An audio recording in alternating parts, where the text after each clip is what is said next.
All right, so we are learning to build linear equations in algebra right now.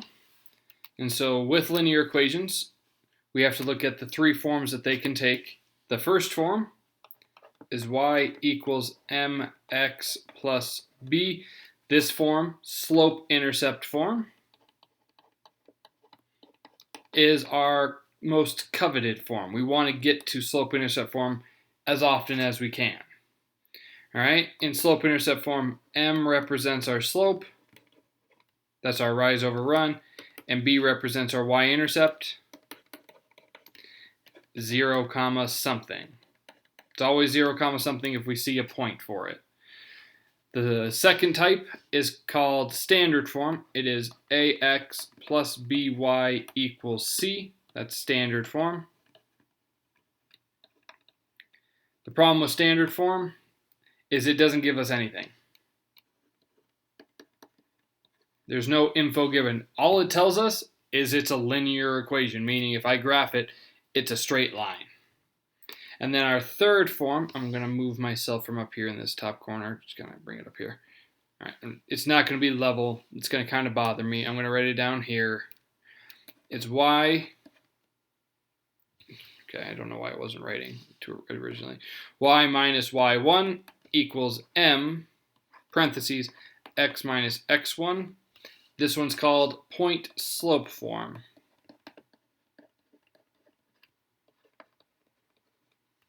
It's called point slope form.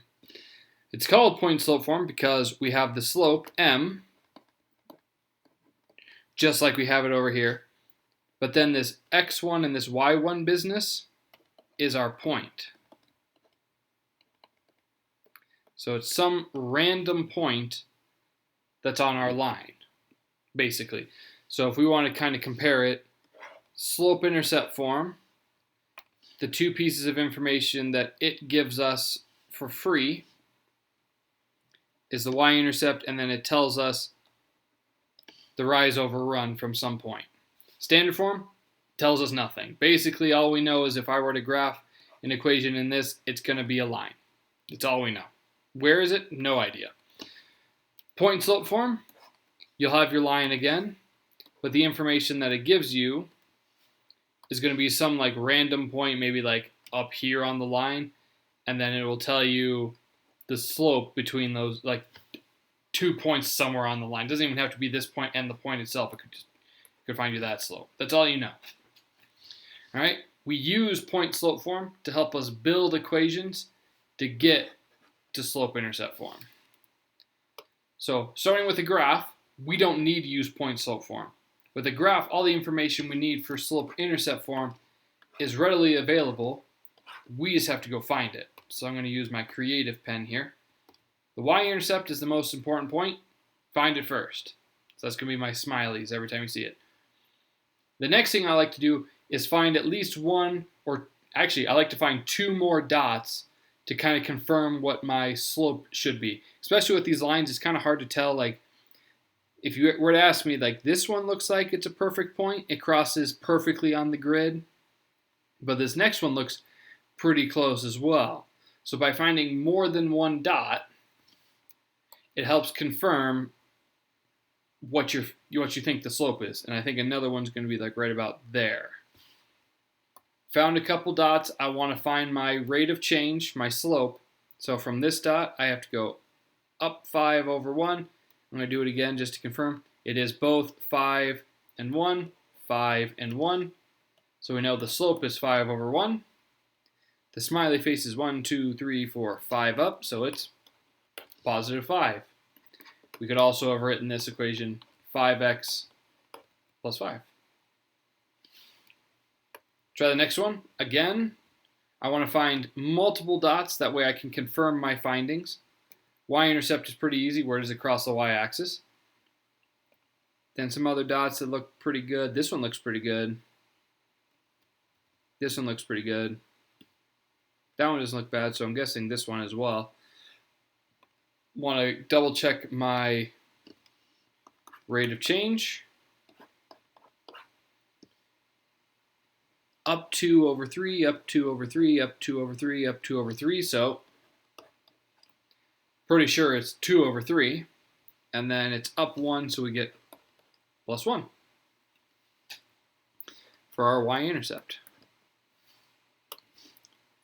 This one, again, want to find our y-intercept and find a few points. Y-intercept is easy. That point looks pretty good. And that point looks pretty good.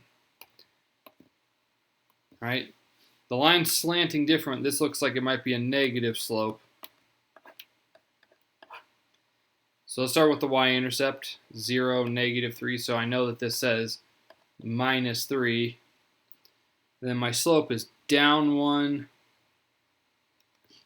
right 5, down 1, right 5. So I have -1 over 5.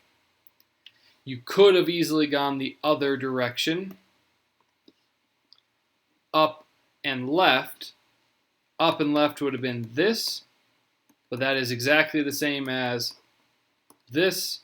Most of the time, we will write it with the negative out in the middle, not assigned to either number. And that's finding the equation from the graph. On the homework, I asked you to find the equations to some word problems, kind of relating back to our last function representation. Again, we don't need point slope form to find it. We're trying to find our slope intercept form. The difference is kind of what we're looking for. Y-intercept and our slope are going to be more considered like our start values and the change ratio. It's kind of how we want to think about it. Now, slope is rate of change, and ratio is also the same as rate. So it's all kind of connected. So ratio really means rate. This whole thing is rate of change. Ratio, change ratio, rate of change. What? Crazy. It's kind of all that same idea. All right, so looking through the problem. With all my spare time, I'm able to read in peace. All right, so I think I made this back in our remote learning days. I'm able to finish 51 pages every 2 hours. So if I want to make my IV and DV here, IV is hours, DV is pages, and I was already on page 30. So here's my start value. So I already had a 30-page head start, and I'm able to read 51 over 2 pages. Let's try our next one. Y equals blank x blank. My candy bar supply is dwindling, being locked up. Ooh, yep, this was totally quarantine days, and also right now too. I had 23 to start this event, but I'm eating 6 bars every 11 days. All right, so that's pretty clear right there. 23 to start, but I'm eating 6 bars every 11 days, so I'm losing 6 every 11. There's our word problem. For tables, same idea. We want to build our slope-intercept form, but it's going to be a lot harder to get our y-intercept, especially since there isn't a 0 in the table. We don't know what goes with 0. So instead, we start by finding the slope. We do that by checking the rate, and it changes over here in our table. 10 to 19 goes up 9, from 4 to 7 is 3. So our slope is 9 over 3. Always simplify. So 9 over 3 is really 3 over 1, which we're going to write simply as 3. Now we use our point slope form.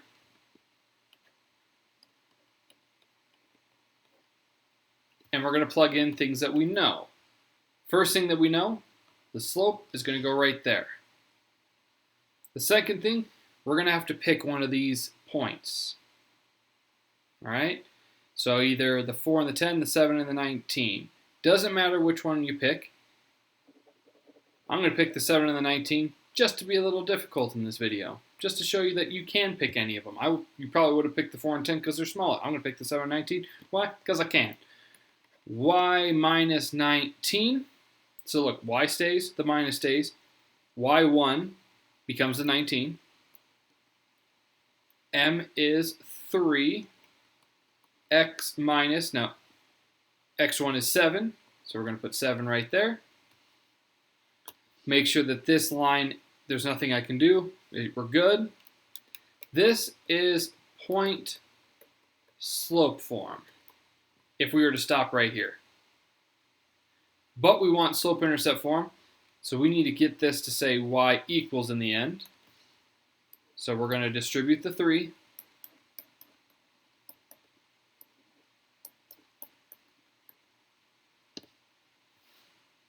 Then we're going to add 19.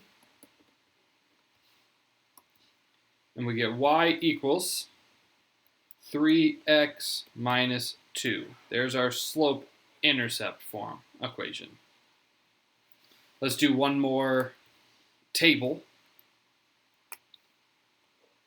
2 to 14, negative 5 to 10. So from 2 to 14, that's 12. From negative 5 to 10, that's 15. We're going to simplify that. 3 goes into both. We get 4/5. Do not make it a decimal. Stay with the fraction. Don't know what our y-intercept would be because 0 would be right there. There are some ways to figure it out using our slope, but we're not going to worry about that right now. We're just going to kind of go the long way. You might even be able to figure out kind of a riddle. How can you use the 4/5 to figure out what should go next to the 0? Take a guess. See if you get the same answer here at the end of the problem.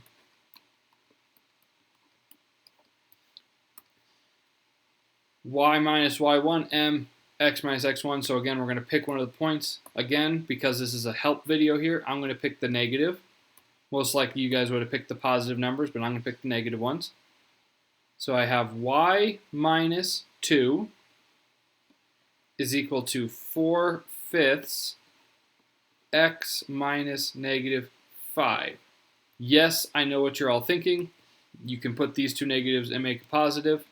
Again, I don't want to skip any steps because I'm trying to show you how to do this. I could easily write it, then you might have questions. Where the heck do you get that plus sign? It's supposed to be a minus. Well, these two negatives put together give us plus. Again, right here, this is point slope form.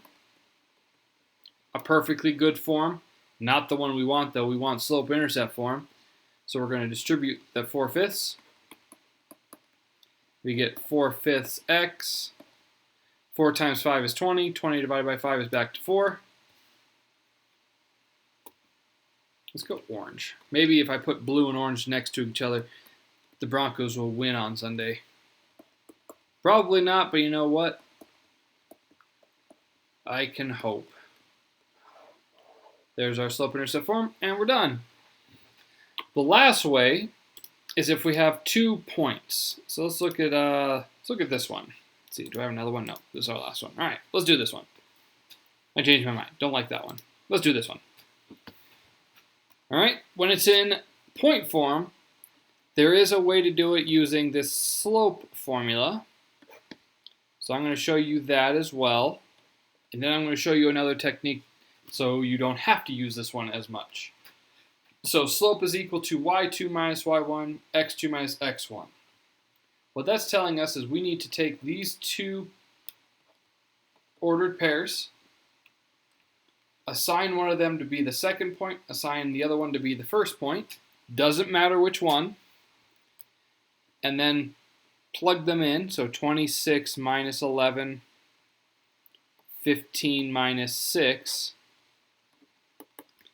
That gives us 15 over 9. 3 goes into both of these. So we get 5/3 for our slope. So that's how we can do it with the slope formula. So this is called the slope formula.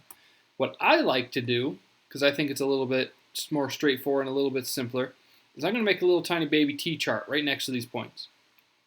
I'm then going to put the points into the T-chart. Doesn't matter the order of the points. I just picked the first point, then I picked the second point, so it actually went in order from smallest to largest. That was just kind of magic. Here, I'll even do one right next to it. 15 and 26, 6 and 11. The only thing you got to make sure is the numbers paired over here better be paired over here. That's all that really matters. From 11 to 26, we get 15. From 6 to 15, we get 9. If we were to do this one, this is negative 15, negative 9. You can already see that 15 over 9 is the same as negative 15 over 9, or negative 9. Same thing. So what I like to do is set up these points in a table and go from there. Again, neither of these points said 0 anything. We don't know. So we have to go and find it.